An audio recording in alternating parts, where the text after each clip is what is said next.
A few words about the Humorist. An impressive, formidable, thought provoking, excellent film. And I guess it's Russian, and I don't have much admiration about things coming from the land of Putin. After all, they brought in communism. But it is about communism, it is about criticism, it is about courage, and the humorist, the stand-up comedian in this motion picture is in some ways a hero. He has a stand-up act. He tries to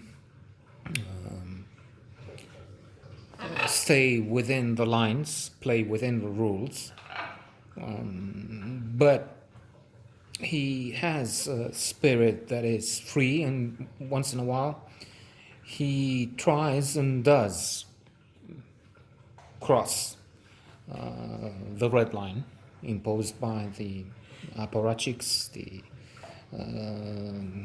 pigs that are in control, as in Animal Farm, where all animals are equal, but some animals are more equal than others.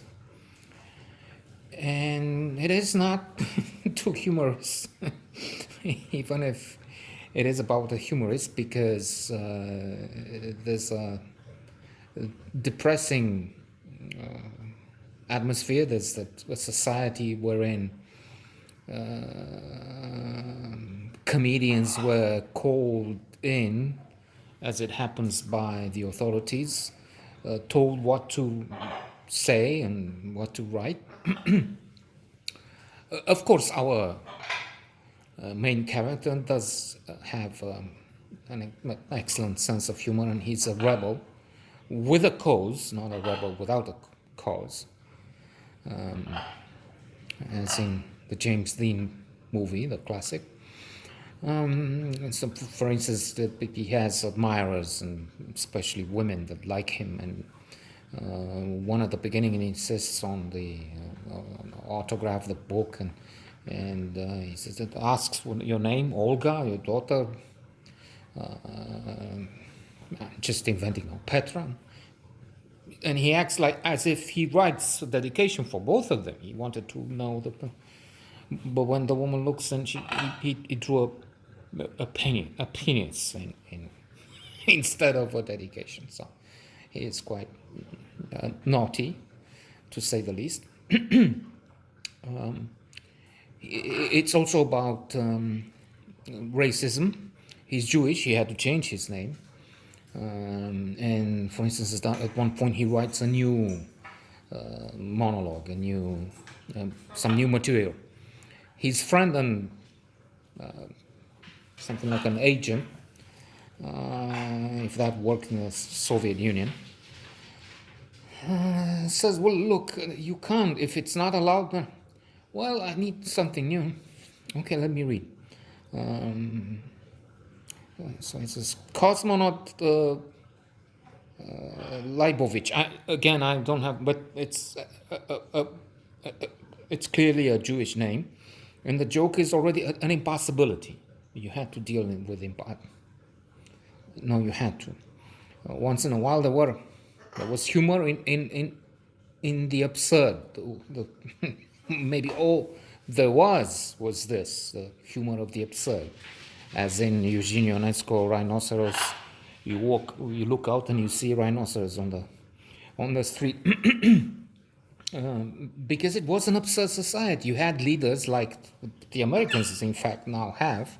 So the Russians, the Chinese are laughing. Democracy, what democracy? You don't have free and fair elections. They rigged. And you know the lines from The Idiot, A Very Stable Genius. An impossibility. We had a leader, the Romanian Trump. Well, Trump is the American Ceausescu, who was an idiot. He couldn't say the words. But he was just as crazy as the Very Stable Genius. He called himself, and the people called him a genius. So what's the difference? One is American, one is Romanian. No, I'm just, there were, but coming back. So in the end, he doesn't do those lines then, but still, it's oppressing him. It's choking him, and we know that, and we see that, and it would at one point. I'm not sure if this is spoiler alert, but it would at one point come out. And there is a grotesque image. There's this general who invites him, and it's not just that. He's on call. Everybody was at the beck and call of the again the nomenclatura, Politburo and the rest.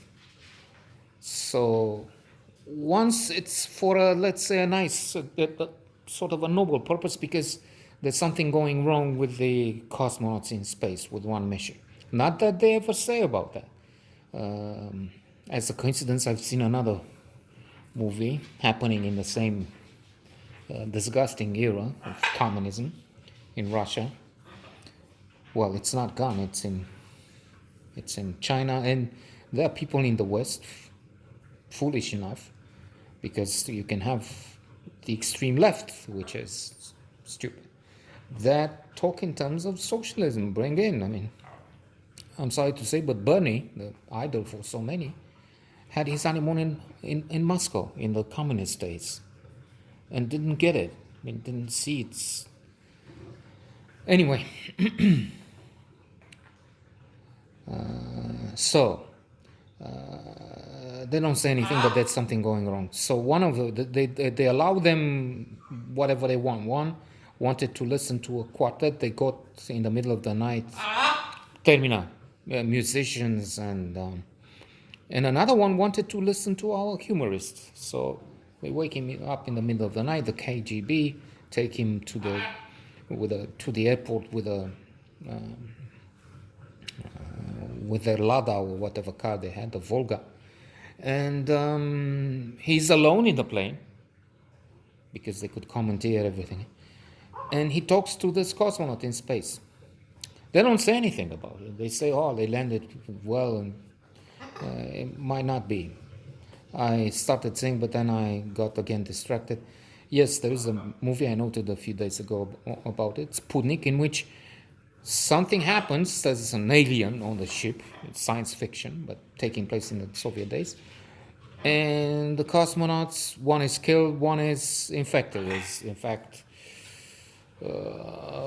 inhabited by this thing. But again, they don't say anything to the masses. Lying, fake news. Like Fox or the new Trump network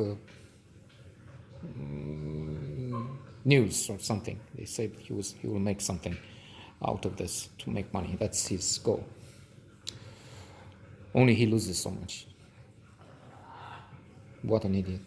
So that's one thing with the cosmonaut. But then another time he's summoned, because there's this general, powerful, and his wife has his birthday, and they have this idiotic thing. He will mention first, not so viciously, quite mildly, but satire, irony anyway, in his speech at the table, the humorist, the hero, that they have some strange habits and rituals which they think are Western, trendy, but they're not. People in the West wouldn't do something like that. So this woman has this thing for inviting celebrities, termina, artists, this comedian who meets one of his friends, who explains what they do. It gets them excited. It's like an orgasm for them. And speaking of orgasms, they have all over the house screens with pornographic movies. So and we have stories and stories. This other actor is mentioning a story as how they in New York, the Russians, Soviets of those times, wanted their guests to take them to a porno theater because they thought this is an American thing to do, which was and is not, of course. only, who knows, with 72 million and counting people in the cult of the orange American Ceausescu, anything is possible for the future. And it is like pornographic, what they believe, they think, they place online. And so in the sauna, the comedian is really rattled. And he gives such lines to the vicious, arrogant, insulting, domineering, idiotic general that the guy has a heart attack. He wants to do the comedian, the hero arm, but what is and it's also amusing, if you're on the same dark humor line, to see how the acolytes, the guards, another general who is surely lower in the, they just watch him die. They just watch him die.